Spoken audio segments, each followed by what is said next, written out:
नमस्कार दोस्तों। आज मैं लेकर आई हूँ एक पारिवारिक कहानी जिसकी लेखिका है सारिका राजकोटिया जी। अगर यह कहानी आपको अच्छी लगे तो प्लीज हमारा चैनल सब्सक्राइब करें। श्रद्धा, अब जल्द से जल्द यहाँ आने का प्रोग्राम बनाओ। हर्ष की भी छुट्टियाँ शुरू हो गई होंगी। अब तो माँ भी हमारे साथ है। कितना समय हो गया हम भाई बहन को साथ समय बिताए। अमित ने फोन पर अपनी छोटी बहन श्रद्धा से कहा। हाँ भैया, जल्द से जल्द आने की कोशिश करती हूँ, श्रद्धा बोली। अमित और उसकी पत्नी टीना, 8 साल की बेटी रूही बेंगलुरु में रहते हैं। अमित के माँ पापा गांव में रहते थे। अभी 6 महीने पहले ही अमित के पिता का स्वर्गवास हो गया। तब अमित अपनी माँ सरोज जी को बेंगलुरु ले आया। यह बात अमित की पत्नी टीना को बिल्कुल भी रास नहीं आती। वह चाहती थी कि माँ को गांव में ही रहने दिया जाए, क्योंकि माँ के आने से मेहमानों का आना जाना लगे रहेगा और उसका काम बढ़ जाएगा। लेकिन अमित ने उसकी एक न सुनी। माँ है वह मेरी, ऐसे कैसे अकेले गांव में रहने दूं? अमित ने कहा।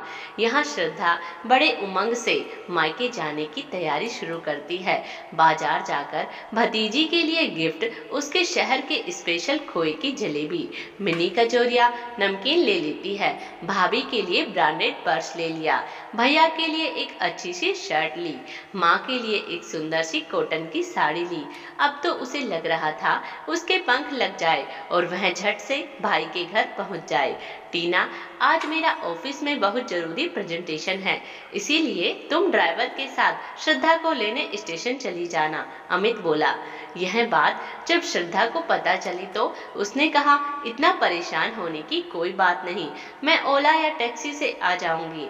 घर पहुंचते ही माँ ने प्यार से श्रद्धा को गले लगाया और नाती हर्ष को लाड लड़ाया।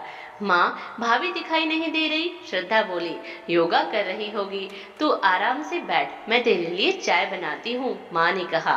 तभी भाभी टीना अपने कमरे से बाहर आती है। कैसी हो भाभी? श्रद्धा बोली। ठीक हूँ, खूब हल्का सा मुस्कुराकर टीना बोली।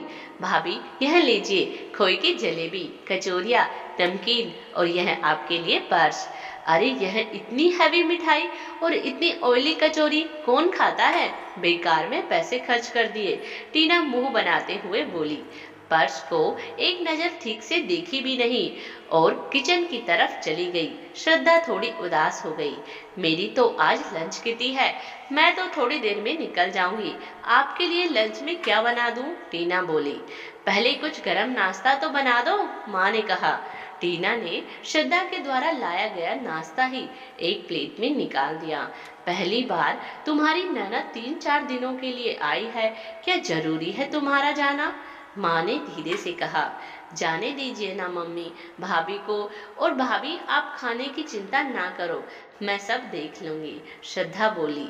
शाम को भाई अमित आया, प्यार से बहन और उसके बेटे से मिला। अरे श्रद्धा, खोए की जलेबी और कचौरी लाई है ना? अमित ने आत्मीयता से पूछा। हाँ भैया, लाई हूँ ना, श्रद्धा का चेहरा खिल उठा। श्रद्धा ने शर्ट भाई को उपहार दी।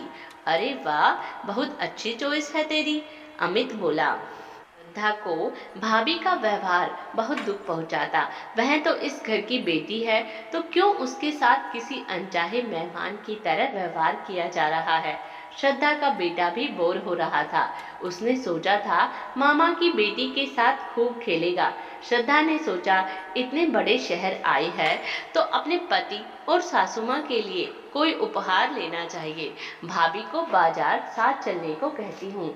ऐसा सोचकर श्रद्धा भाभी के कमरे तक जाती है। जैसे ही दरवाजे पर पहुंची, भाभी फोन पर अपनी सहेली से बात कर रही थी। अरे क्या बताऊं तुझे, जब से ननद आई है सांस लेने की भी फुर्सत नहीं मिल रही। खाने में उसके और उसके बेटे के 1000 नखरे। दिन भर किचन में लगे रहो, उसकी सेवा में, एक काम में मदद नहीं करती, और रोज बाहर घुमाने ले जाओ और हजारों की शॉपिंग करवाओ। मेरे पति तो अपनी बहन पर खजाना लुटा रहे हैं। पहले सासू माँ आ गई, अब पीछे पीछे बेटी भी परेशान करने आ गई। श्रद्धा सन्न रह गई भाभी की बातों से। भाभी बुराई करने में मग्न थी। तभी उन्हें ड्रेसिंग टेबल के आईने में श्रद्धा का चेहरा दिखाई दिया। भाभी एक पल में पसीना पसीना हो गई। श्रद्धा भाभी से कहती है, भाभी जब से मैं आई हूँ आपका व्यवहार मेरे प्रति रूखा है। पहली बार मैं आपके घर आई हूँ क्योंकि भाई ने बहुत मनुहार से बुलाया था। मेरे बारे में आप झूठ क्यों बोल रही है कि मैं आपके काम में हाथ नहीं बटाती, फरमाइशें करती हूँ। आपको रोज मुझे सैर सपाटे करने ले जाना पड़ता है और बहुत सी खरीदारी में मैं आपके पैसे बर्बाद करवाती हूँ। आपकी कोई भाभी नहीं है ना, इसीलिए शायद आपको पता नहीं कि भाभी खराब व्यवहार करे, अनचाहा मेहमान समझे तो कैसा लगता है। भाभी आजकल लगभग एक बच्चे का ही चलन हो गया है। सोचो आगे चलकर हमारे बच्चों के पास रिश्तों के नाम पर क्या रहेगा। बच्चों के सामने अच्छा उदाहरण बन रिश्तों की अहमियत तो समझाइए। इतना एकाकीपन भी जीवन में ठीक नहीं। और भाभी जब तक मेरा भाई माँ मुझे मान से बुलाएंगे मैं यहाँ आती रहूंगी। याद रखें आपके पति से मेरा खून का रिश्ता है। आपके रूखे बर्ताव से मैं यहाँ आना नहीं छोड़ूंगी। श्रद्धा ने आत्मविश्वास के साथ कहा और कमरे से चली गई। यहाँ टीना बहुत ही शर्मिंदा हो गई और श्रद्धा के पीछे पीछे गई और कहा, दीदी मुझे माफ कर दीजिए। और श्रद्धा ने अपने भाभी को गले से लगा लिया।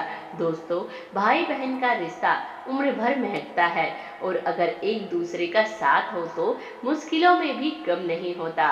यह कहानी आपको कैसी लगी दोस्तों? कमेंट्स बॉक्स में जरूर बताएं। धन्यवाद।